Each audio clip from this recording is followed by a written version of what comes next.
The West, mainly the United States, has made that pressure regarding the ceasefire, and they always ask for ceasefire only when the terrorists are in bad situation, not for the civilians.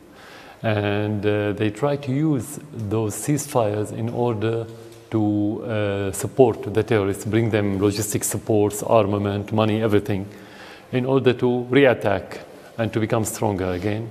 And when it didn't work, they ask the terrorists to make it fail or to start attacking again. So who's to blame? Is the United States and its allies, the Western countries, because for them, terrorists and terrorism is a card they want to play on the Syrian arena. It's not the value. They're not against terrorists.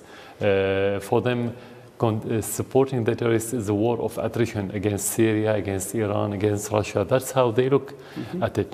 That's why not only this ceasefire, every attempt regarding ceasefire or political moving or political initiative, every failure of these things, the United States was to be blamed.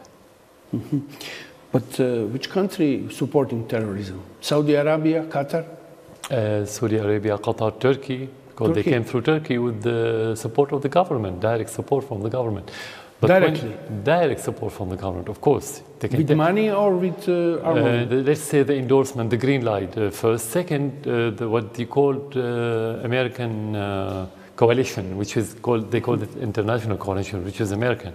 They could see ISIS using our oil field and carrying the oil through the barrel trucks to Turkey under their drones. The Syrian oil? In Syria, from Syria to Turkey, under the supervision of the satellites and drones without doing anything, till the Russians intervened and started attacking ISIS convoys and ISIS position and strongholds. This is where ISIS started to shrink. So the West gave the green light to those countries like Turkey, Saudi Arabia, and Qatar. And actually those countries, those governments are puppets to the West, puppets to the United States. They work as puppets, and the terrorists in Syria are their proxy, the proxy of those countries and proxy of the West and the United States. But money for marketing of this oil? Who has the money? Turkey? In partnership between ISIS and Turkey. Part of the money goes to ISIS because this is how they can make recruitment and pay salaries to their fighters. That's why ISIS was growing before the Russian intervention. It was expanding in Syria and in Iraq, and part of the money going to the Turkish government officials, mainly Erdogan himself and his family. Erdogan, of course, they were directly involved in this trade with ISIS. Mr. President, do you believe the Russians and Americans can ever agree over Syria? Can Russia and USA be partners in the war against terrorists in Syria? We hope, but in reality, no, for a simple reason, because the Russians based their politics on values. Beside the interest, the values is that they adopt the international law, they fight terrorism, and the interest that if you have terrorists prevailing in our region, that will affect not only our region, but Europe, Russia, and the rest of the world. So the Russians are very serious and very determined to continue fighting the terrorists, while the Americans base their politics on different value, completely different value. Their value is that we can use the terrorists. I mean, the American, they wanted to use the terrorists as a card to play the political game, to serve their own interests at the expense of the interests of other countries in the world. Yeah, situation about the bombing the Syrian army in the airport near the Deir Zora. How did the American air attack on the Syrian army happen? Was it a coexistence or not? It was premeditated attack by the American forces because ISIS was shrinking because of the Syrian and Russian and Iranian cooperation against ISIS, and because al-Nusra, which is Al-Qaeda affiliated group, had been defeated in many areas in Syria. So the American wanted to undermine the position of the Syrian army. They attacked our army in Deir ez-Zor. It wasn't by coincidence, because the raid continued more than 1 hour, and they came many times, more than 1 hour. There was many raids by the American and their allies against the Syrian position. At the same time, they attacked very big area. They didn't attack a building to say we made a mistake. They attacked 3 big hills, no other groups neighboring these hills, and only ISIS existed in Deir ez-Zor. There's no, what they call it, moderate opposition. So it was premeditated attack in order to allow ISIS to take that position. And ISIS attacked those hills, and they took those hills right away, less than 1 hour after the attack.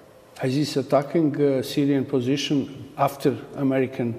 Less than 1 hour. In less than 1 hour, ISIS attacked those hills. It means that ISIS gathered their forces to attack that hills. How did ISIS knew that the Americans would attack that Syrian position? It means they were prepared. This is explicit and stark proof that the Americans are supporting ISIS and using it as a card to change the balance according to their political agenda. And after that, American said sorry, huh? They said they regret. They didn't say so. Mr. President, who is responsible for the attack on the Red Cross convoy near Aleppo, and what weapons was used for destruction of the Red Cross convoy? Definitely the terrorist groups in Aleppo, because those are the ones who had interest. Because when we announced the truce in Aleppo, they refused it. They said, no, we don't want the truce. They refused to have any convoys coming to eastern Aleppo, and that was public. It's not our propaganda. It's not our announcement. They announced it. And there was demonstration by those militants to refuse that convoy. So they have interest in attacking that convoy. We don't have. It wasn't in an area where you have Syrian troops. And at the same time, there was no Syrian or Russian airplanes flying in that area anyway. But it was used as part of the propaganda, as part of the narrative against Syria in the West, that we attacked this humanitarian convoy because the whole war now in Syria, according to the Western propaganda, is taking the shape of a humanitarian war. This is the Western mask now. They wanted to use the humanitarian mask in order to have excuse to intervene more in Syria. And when I say intervene, means militarily or by supporting the terrorists. This is like situation in the former Yugoslavia, in the war in Yugoslavia, also in the war in Bosnia and Herzegovina, in the war in the Kosovo. Humanitarian problems. It's a different era, maybe different shape, but the same core. Yeah. What happened in your country and what's happening now in our country. And the Western propaganda told the problem using the chemical weapons and the barrel bombs. The same, to show that you have a black and white picture, very, very bad guy against very, very good guy.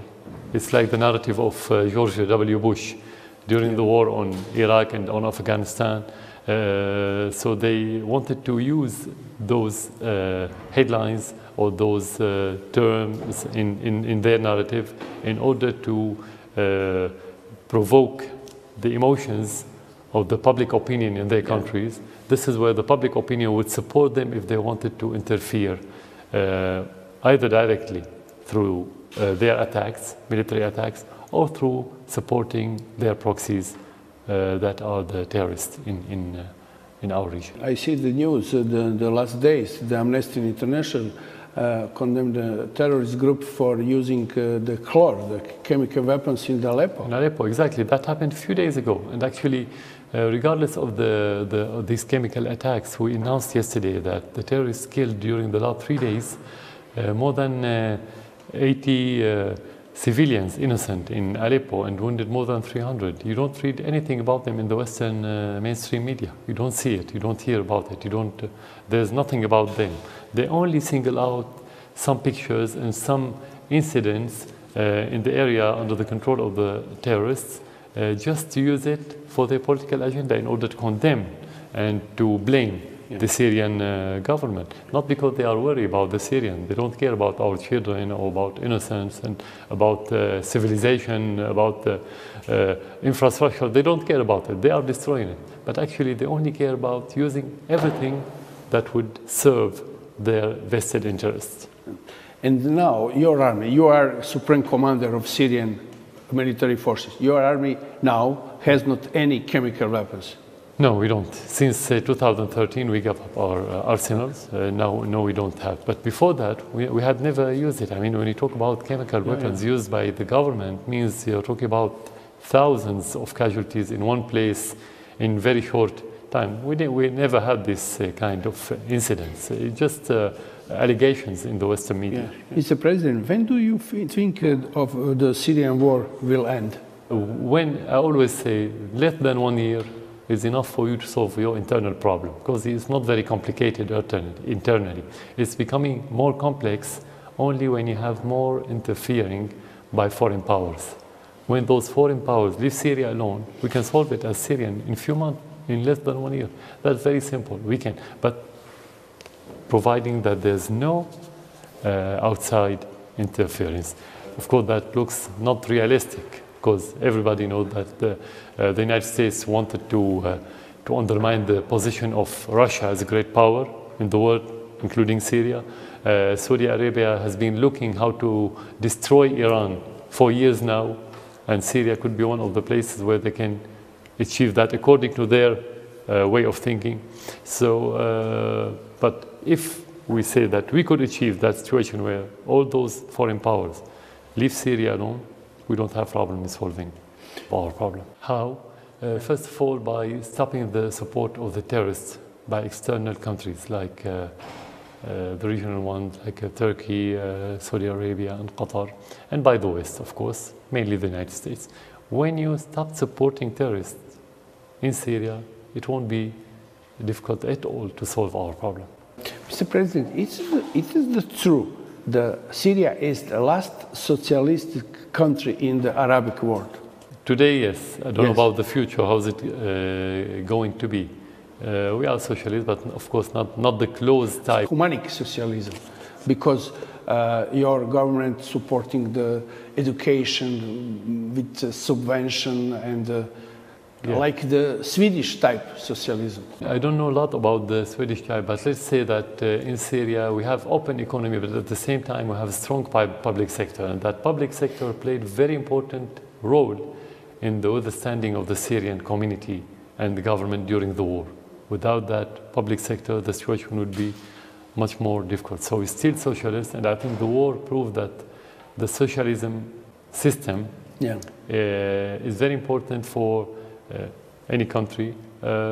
Take into consideration that I'm talking about the open socialism that could allow the freedom of the public sector to play a vital role in building the country. And your big company, this is the state company or private company? You have both. But usually in such a situation, the public sector always play the most important part. As you know, the private sector could feel the danger more and could suffer more and could, let's say in some areas, could quit the whole arena, the economic arena, because the insecurity. So that's why you have to depend in such situation more on the public sector, but still the private sector in Syria play a very important part beside the public. Yeah, and you have very tolerant atmosphere with other church, Christians, Muslims, and it's not tolerance. Actually, they are part of this society. Without all different colors of the society, Christians, Muslim, and the different sects and ethnicities, you won't have Syria. So every Syrian citizen should feel fully free in practicing his ritual, his traditions, his beliefs. He should be free in order to have a stable country. Otherwise, you won't have Syria as a stable country. But I wouldn't call it tolerance. Tolerance means like we accept something against your will. No. Muslim and Christian live together for centuries in Syria, and they integrate in their life on a daily basis. They don't live in ghettos. No separate school for Muslims, for Christians? No. You have some schools belongs to the church, Yeah. but they are full of Muslims, and vice versa. So you don't have we don't allow any segregation of religions and ethnicities in Syria. That would be very dangerous. But naturally, without the interference of the government, people would like to live with each other in every school, in every place, in every NGO, in the government. That's why Syria was secular by nature, not by the government. The Syrian society is secular through the history. Mr. President, it's been 1 year since Russian air forces took part in the Syrian war. How much has Russia helped you? Let's talk about the reality. Before the Russian interference, ISIS was expanding, as I said. When they started interfering, ISIS and al-Nusra and the other Al-Qaeda affiliated groups started shrinking. So this is the reality. Why? Of course, because it's a great power, and they have a great army, and they have great firepower that could support the Syrian army in its war. The other side of the same story, that when great country, great power like Russia intervened against the terrorists, in coordination with the troops on the ground, and in our case, the Syrian army, of course, you're going to achieve concrete results. While if you talk about the American alliance, which is not serious anyway, but at the same time, they don't have allies on the ground, they cannot achieve anything. So the Russian power was very important. Beside their political weight on the international arena, in both ways, they could change the situation. They were very important for Syria in defeating the terrorists in different areas on the Syrian arena or battlefield. Is the Syrian society divided by the war today? Actually, it's more homogeneous than before the war. That could be surprising for many observers, because the war is a very deep and important lesson for every Syrian. Many Syrians before the war didn't tell the difference between being fanatic and being extremist, between being extremist and being terrorist. Yeah. Those borders wasn't clear for many.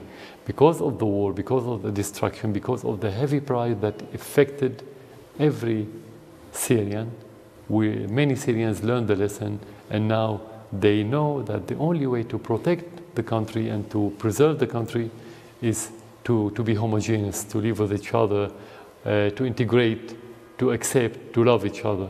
That's why I think the effect of the war, in spite of all the bad aspects of any war like this war, but this aspect was positive for the Syrian society. So I'm not worried about the structure of the Syrian society after the war.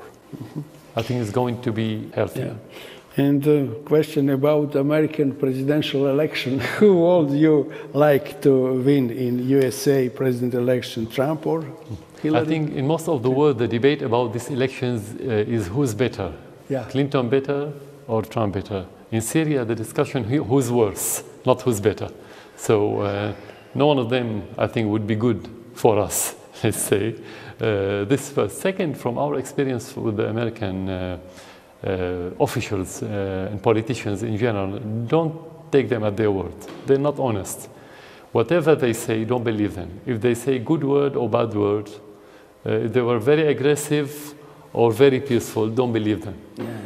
It depends on the lobbies, on the influence of different political movements in their country. After the election, that's what's going to define their policy that time. So we don't have to waste our time listening to their rhetorics now. It's just rubbish. Wait for their policies and see. But we don't see any, let's say, good signs that the United States is going to change dramatically its policy toward what's happening in the world. Let's say to be fair, or to obey the international law, or to care about the United Nations chart. There's no signs that we're going to see that in the near future. So it's not about who's going to be president. The difference will be very minimal.